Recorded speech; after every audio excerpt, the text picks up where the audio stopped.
So one of our subscribers asked one question, so I'm going to answer for that question. So the question is, my background verification failed in A company, and right now I'm working in B company in last 3 years. Can I apply again in A company? Okay, yes or no? This is the question asked from our potential followers. Yes, you can apply again. However, what document you submitted at the time, what is the scenario, what is the reason they failed your background verification, those information will be captured in the database.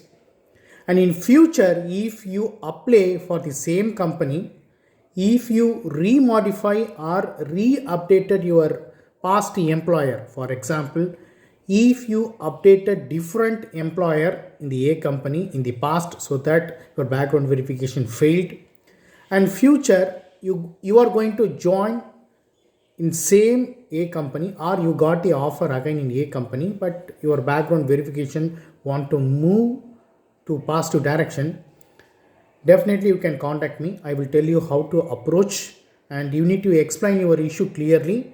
And before approaching the offer, if you call me, that will help me to rectify your issue quickly. Okay.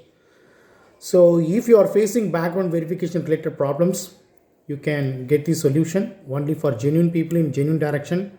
No waste of time actually. Okay. So many people are dropping and calling me, wasting my time. And if you are really interested, you can call me. My email ID and UPI ID available in this video description. Okay. Thank you so much for watching this video. Have a wonderful day. Take care. Bye-bye.